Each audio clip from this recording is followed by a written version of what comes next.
Hello, folks. Welcome back to Land of Picks, our weekly Big Ten betting show on the Land of 10 Facebook page. My name's Steve Petrella. I'm here with my co-host Christopher Smith, and today we're going to talk a little Week 11 Big 12 action and hopefully win you some money. Christopher, how you doing today? I'm doing great. Hard to believe it's already Week 11, but I'm ready to get some more bets down while we still can. I know. Like we've been saying the last couple of weeks, this is the time where we really start to have a full profile on these teams, get some stats that mean something, and hopefully capitalize in the last few weeks. So let's take a look back at last week's results. 3-2 week. Unders continue to be a trend in the Big Ten. Money. At least for Purdue. Penn State with a straight-up loss. And Rutgers against the banged-up Maryland team, but looking a lot better. If you win the Illinois game, it's a good week. Yeah, first time in, I think, since week 1. Maybe I've won the Illinois game. Let's take a look at this week's lines, which, of course, are the ones that matter. Michigan, which I think we can both agree Michigan's looked a lot better in the last couple of weeks, especially on offense. They're laying 16.5 at Maryland. It's a big number. Yeah, big number. Penn State, 31-point favorite, trying to bounce back from 2 straight-up losses in a row. Ohio State, despite getting just run out of town by Iowa, laying 16 against the Michigan State team that beat Penn State. The Illinois-Indiana isn't happening. Don't even worry about that. Purdue, 4.5-point road dog at Northwestern. Nebraska, kind of an unmotivated Nebraska team at this point. Short road dog at Minnesota. And, of course, row the boat. And, of course, Iowa, after that big win over Ohio State, still catching 12 points at Wisconsin. Yeah, and you know where I'm going to bet on all these games. It's obvious. It's mybookie.ag. We tell you guys every week. They're the best in the business, and they still have a promo code that you can get up to 100% deposit bonus, and I believe that's Land of 10. Yep. If you go to mybookie.ag and use that promo code, then anything you deposit, you can get back 100% as a bonus. Yeah, and I mean, the season's winding down, but bowl action, college basketball starts tomorrow. There's no shortage of things you can bet. I mean, of course, year-round, especially through about June. So, don't walk to mybookie.ag and use the promo code LAND10, and they'll match your deposit 100%. Yeah, let's get some games for them that they can bet on while they're there. Sure. We got Purdue Northwestern this week. Purdue, I looked last night, they've played better than what their record would indicate, and their defense has been really good this year, surprisingly. I think the total in this game is 48.5. Yep. But what do you see in Purdue Northwestern this week? Yeah, I've been saying it for weeks. It's I think one of the things I've been most confident in the Big Ten this season is that despite Jeff Brom's kind of reputation as an offensive mastermind, he hasn't gotten the offense there yet. He's gotten the defense there, though. The defense has been really good. They've gone under in 4 straight games, under in 6 of their last 7, and I think these totals are too high for Purdue. Consistently every week, it's 48, 48, 47, whereas a lot of the other teams in the Big Ten are seeing 44s, 43s. So I think you're getting some good value. Northwestern's been to overtime in 3 straight games. They've won all those games. Pretty crazy to think about, but those totals or the total points and their offensive numbers have been inflated by overtime a little bit. So I think at 48.5, the under is a good play in this game.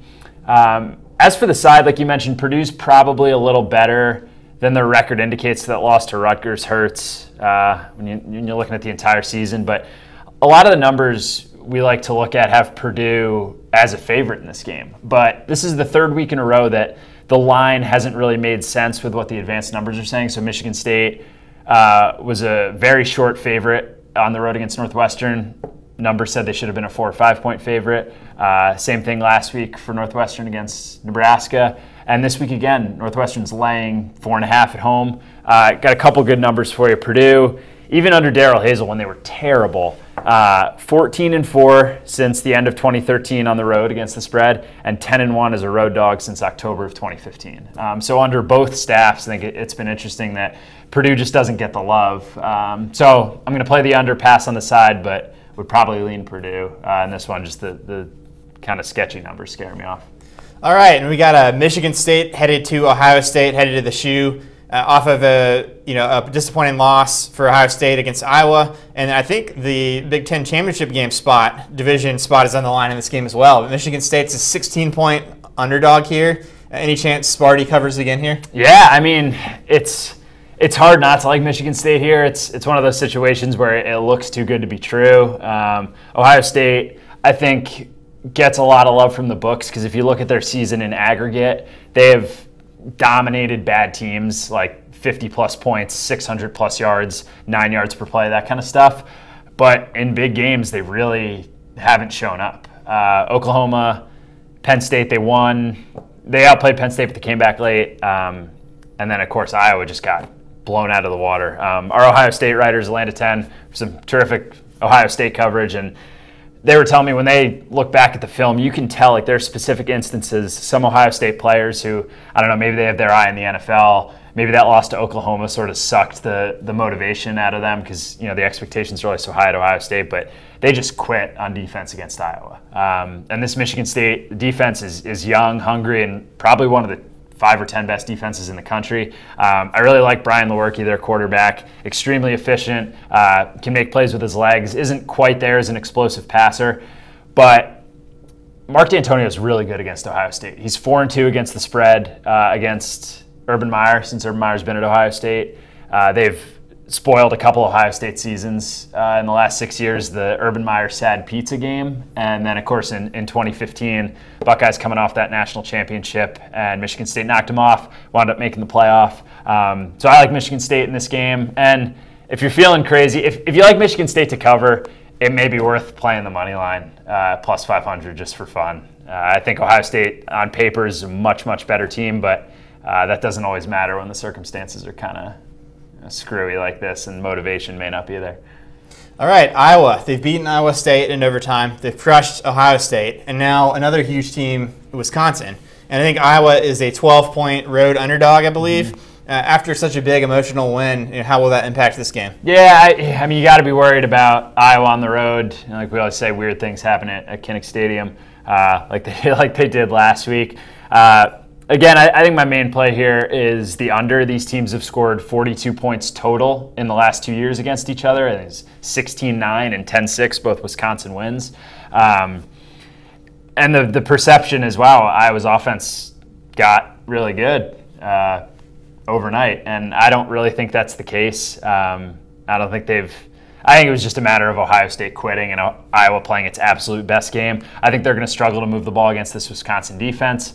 So at 46-47, I like the under here. But I also am going to play Iowa. Hate to jump on a team that sort of, perception is now that, wow, I was actually pretty good. But I think Alex Hornibrook just doesn't have what it takes to get outside these big numbers. Wisconsin's covered against Illinois and Indiana, the bad teams. So Hornibrook's done enough on offense, but against a good defense like Iowa, I don't think they can get outside that 12. And if you like the under and you like Iowa, makes sense to put them together. I see another low-scoring game, maybe like 20-13 would be pretty perfect for me. So interested in a parlay as well there. Yeah, it'll be interesting with the Big Ten and Wisconsin hurting so much in the college football playoff rankings. If Wisconsin feels like they have to win by as many as possible in this game to even just impress the voters and get some style points. But yes. I think we have some dogs that have an opinion on this game as well. Yeah, and like we do every week, we're going to have the dogs pick Iowa and Wisconsin. Foster's actually 8-2 against the spread. Very impressive. Season. Very smart dog. And smarter than all of you guys probably. I think it's gone to his head a little bit, but let's take a look at what they got this week.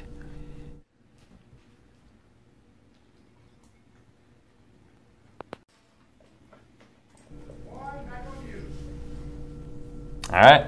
One sort of on Iowa and the other one definitively on Wisconsin. Yeah. Can't argue with 8-2 against the spread. That's 80% historic pace. Great. What about you?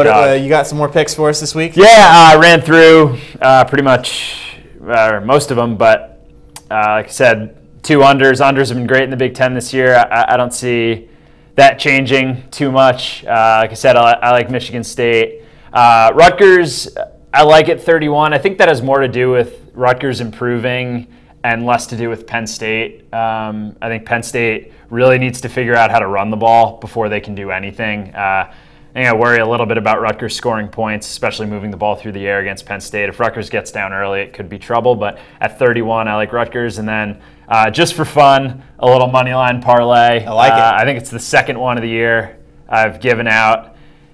First one hit. If you take Nebraska, it was about plus 140 at Minnesota. I don't love Nebraska, but I just think Minnesota is very, very bad. Michigan State, 16-point dog, plus 500, and Michigan about minus 850. So that's the money line on all three of those Money games. line on all Combine three. it all. Yep. If you wager $10 on that, you'll win 160, 100. We'll win you 1,600 payout at 60 to 1. Another parlay we were joking about is Michigan, Michigan State, and Rutgers. $100 will pay you $30,000.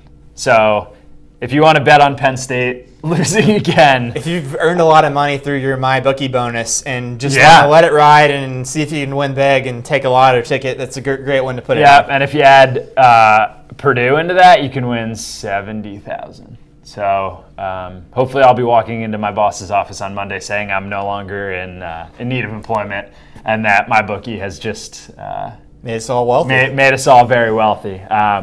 One bonus, well, two bonuses. College basketball starts tomorrow. I know it's football, it's a crazy time of year. It's hard to keep up with basketball, but this is a good time to try to find some niche things to bet in college basketball because the books just aren't paying as close attention.